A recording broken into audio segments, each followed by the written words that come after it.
सचिन पायलट अक्सर कहते रहते हैं कि जो भाग्य में होगा वो भाग कर आएगा और जो भाग्य में नहीं होगा वो आकर भी चला जाएगा। तो क्या नरेश मीणा की किस्मत में, नरेश मीणा के भाग्य में विधायकी लिखी है? क्योंकि जो बीजेपी के विधायक हैं अंता से कंवरलाल मीणा, उनकी सदस्यता को लेकर अब सवाल खड़े होने लगे हैं। जो उन पर मामला दर्ज हुआ है और जिस तरीके से 3 साल की सजा उनको सुनाई गई है, ट्रायल कोर्ट में सरेंडर के लिए आदेश दिए गए हैं, उसके बाद ऐसा कहा जा रहा है कि उनकी सदस्यता रद्द हो सकती है और नरेश मीणा यहां से ताल ठोक सकते हैं और नरेश मीणा की किस्मत चमक सकती है। बातचीत इस पर भी करेंगे, लेकिन राजस्थान में सब इंस्पेक्टर भर्ती क्या अब रद्द होने वाली है? क्योंकि 15 मई को कोर्ट से इस पर कोई बड़ा फैसला आने वाला है। लेकिन सवाल यह भी है कि सरकार इस बार क्या जवाब पेश करने जा रही है?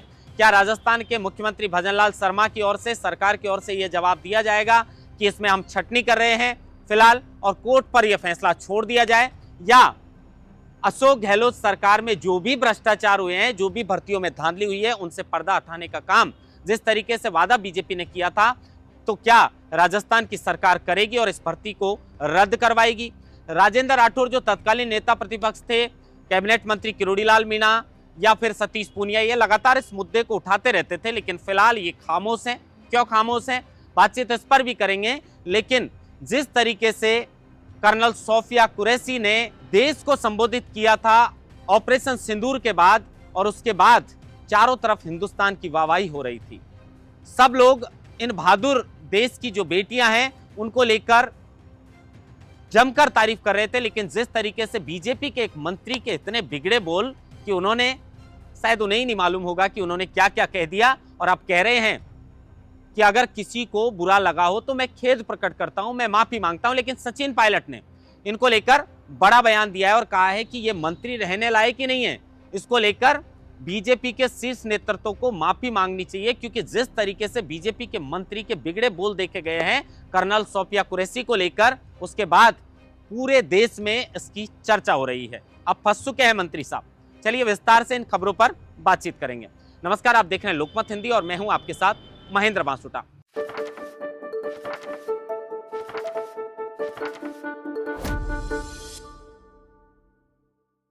सबसे पहले खबर की शुरुआत, नरेश मीणा पर बाद में बातचीत करेंगे, सब इंस्पेक्टर भर्ती को लेकर चर्चा करते हैं, क्योंकि सब इंस्पेक्टर भर्ती का यह मुद्दा विगत 4 वर्षों से गरमाया हुआ है। तत्कालीन नेता प्रतिपक्ष राजेंद्र राठौड़ मुखर होकर इस मुद्दे को उठाते थे, सतीश पूनिया मुखर होकर इस मुद्दे को उठाते थे, और अगर इस भर्ती के ऊपर से किसी ने पर्दा हटाने का काम किया है और यहां तक ये मामला पहुंचा है, तो सबसे बड़ी भूमिका की अगर मैं बात करूं तो कैबिनेट मंत्री किरोड़ीलाल मीणा की सबसे बड़ी भूमिका रही है। सरकार ने वादा भी किया था राजस्थान के बेरोजगार युवाओं से कि पेपर लीक के माफियाओं को ठिकाने लगा देंगे, लेकिन अब इस भर्ती को लेकर 15 मई को कोर्ट से कोई बड़ा फैसला आ सकता है। लेकिन सवाल यही कि किरोड़ीलाल मीणा आखिर खामोश क्यों है? राजेंद्र राठौड़ जो तत्कालीन नेता प्रतिपक्ष थे, सतीश पूनिया वो भी इस मामले को लेकर खामोश है, लेकिन ये राजस्थान के बेरोजगार युवाओं के हित का मुद्दा है और बेरोजगार युवाओं के हित के मुद्दे को मुखर होकर इन्हें उठाना चाहिए और इस मामले को अंजाम तक पहुंचाना चाहिए। क्योंकि भजनलाल शर्मा अगर इस मामले को दबा देंगे तो यही कहा जाएगा कि भाई जो कांग्रेस सरकार में, अशोक गहलोत सरकार में जो भ्रष्टाचार हुए थे, उनका पर्दा हटाने का काम बीजेपी ने नहीं किया है। जिस तरीके से राजस्थान के मुख्यमंत्री भजनलाल शर्मा लगातार युवाओं को लेकर हो या राजस्थान प्रदेश के विकास को लेकर हो, वो पूरी तरह से मुस्तैद हैं, पूरी तरह से काम कर रहे हैं, तो उनको ये काम भी करना चाहिए कि इस भर्ती को रद्द करना चाहिए, और जिन्होंने गड़बड़बाजी की है उनको सलाखों के पीछे एसओजी पहुंचाने का काम लगातार कर रही है, उन्हें पहुंचाना चाहिए, लेकिन इस भर्ती को रद्द करके राजस्थान के बेरोजगार युवाओं को न्याय देना चाहिए। तो क्या गहलोत सरकार में हुई भर्तियों में धांधली को लेकर इस पर्दे को उठाने का काम राजस्थान की सरकार करने वाली है? क्योंकि अगर भर्ती को रद्द नहीं किया गया और गलती से एक भी थानेदार बन गया जो फर्जीवाड़े से बना है, तो वह जिंदगी भर जनता का खून पीने का काम करेगा। अब इसको लेकर सरकार को जवाब पेश करना है और कोर्ट को इस मामले को लेकर फैसला सुनाना है। कयास ऐसे लगाए जा रहे हैं कि कोर्ट इस पर कोई बड़ा फैसला लेते हुए इस भर्ती को रद्द कर सकता है। लेकिन हनुमान बेनीवाल जिन्होंने धरने को स्थगित कर दिया था, कल उन्होंने जानकारी दी धरना वापस शुरू किया जाएगा, और आज फिर जानकारी मिली कि 4 बजे वो शहीद स्मारक पर पहुंचेंगे, 4:15 बजे वो मीडिया को संबोधित करेंगे। अब हनुमान बेनीवाल ने तो फिर लठ गाड़ दिया है शहीद स्मारक पर, और वो तो इसी मांग पर अड़े हुए हैं कि किसी भी तरीके से राजस्थान में ये सब इंस्पेक्टर की जो भर्ती है इसे रद्द किया जाना चाहिए, क्योंकि ये राजस्थान के बेरोजगार युवाओं के भविष्य का सवाल है और युवाओं के भविष्य के सवाल जो है उसके साथ, उनके मुद्दों के साथ हनुमान बेनीवाल बेबाकी के साथ हैं। बेबाकी के साथ इन मुद्दों को जो है वो बीजेपी के नेता भी उठाया करते थे, लेकिन हो सकता है सरकार में आने के बाद मजबूरियां अलग हो जाती हैं, कुछ कंडीशन इस तरह की हो जाती हैं कि लोग खामोश हो जाते हैं। किरोड़ीलाल मीणा तो लगातार जो है बोलते आ रहे थे, लेकिन वो भी जिस वक्त से सक्रिय मंत्री के तौर पर कामकाज करना शुरू किए थे तब से वो भी पूरी तरीके से खामोश हैं। खामोश वो खुद हैं या उन्हें कर दिया गया है? क्या बाबा आने वाले समय में फिर सब इंस्पेक्टर की भर्ती को लेकर कोई बड़ी बात कहने वाले हैं? क्योंकि अब तो हाईकोर्ट से फैसला आने वाला है, 15 तारीख को फैसला आ जाएगा और अगर 15 को इस पर नहीं आता है तो चंद दिनों का इंतजार कह सकते हैं। कुछ दिनों के इंतजार के बाद सब इंस्पेक्टर भर्ती पर कोई बड़ा फैसला हो सकता है। हनुमान बेनीवाल डटे हुए हैं और सरकार इस भर्ती को लेकर अगर ठोस कदम उठाएगी तो सरकार की इसमें वाहवाही है, क्योंकि बड़ा मुद्दा बीजेपी जब विधानसभा का चुनाव लड़ रही थी तो यही मुद्दा था। खैर, इसके अलावा अगर नरेश मीणा को लेकर बात करें तो नरेश मीणा की किस्मत चमक सकती है, उनका भाग्य फिर से खुल सकता है। ये बात मैं इसलिए कर रहा हूं क्योंकि जब विधानसभा का उपचुनाव था, जब उन्होंने देवली उनियारा से ताल ठोकी थी, उस वक्त तो वो चुनाव के जो परिणाम आए थे वो भी नहीं देख पाए थे।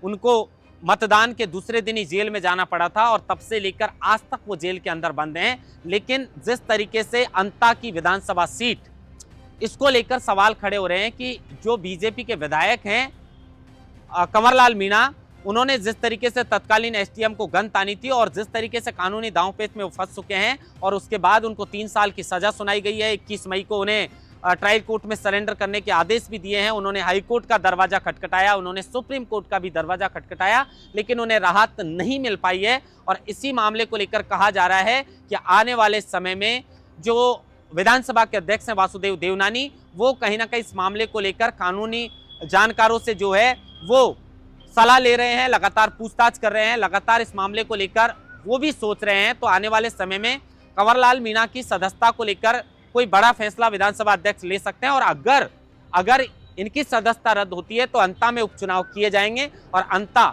12 जिले में आती है जहां से नरेश मीणा खुद आते हैं। हालांकि 12 की छबड़ा सीट से वो पहले चुनाव लड़ चुके हैं, उसके बाद टोंक की देवली उनियारा से वो चुनाव लड़ चुके हैं और दोनों चुनाव परिणाम जो रहे हैं वो चौंकाने वाले रहे हैं लोगों के लिए। उम्मीद से ज्यादा मत नरेश मीणा को मिले हैं। कांग्रेस को दोनों बार पछाड़ने का काम जो है वो नरेश मीणा ने किया है। तो अब अगर अंता से चुनाव होता है तो जिस तरीके से प्रहलाद गुंजल है वो उनका साथ कंधे से कंधे मिलाकर देंगे, क्योंकि नरेश मीणा ने भी उनका कदम पर साथ दिया है। और ये जो गुर्जर और मीणा दोनों ये नेता हैं वो ये अंता के चुनाव परिणाम को प्रभावित कर सकते हैं। जिस तरीके से प्रमोद जैन भाया जो अशोक गहलोत के खास माने जाते हैं, कभी अगर प्रमोद जैन भाया के भी 19 से ज्यादा मुकदमे दर्ज हैं, जिनमें कई तो संगीन धाराओं में मुकदमे दर्ज हैं। खैर, उनका मामला अलग है, लेकिन अगर प्रमोद जैन भाया की बात करें तो नरेश मीणा और प्रमोद जैन भाया जो कांग्रेस के नेता हैं, पूर्व सरकार में मंत्री भी रह चुके, उनको लेकर अगर आपको कुछ जानना है तो भरत सिंह कुंदनपुर उनके बारे में पूरी कुंडली खोलने का काम करते हैं। कैसे हैं प्रमोद जैन भाया और क्या काम करते हैं, इन दोनों के 36 का आंकड़ा है नरेश मीणा और प्रमोद जैन भाया के बीच में।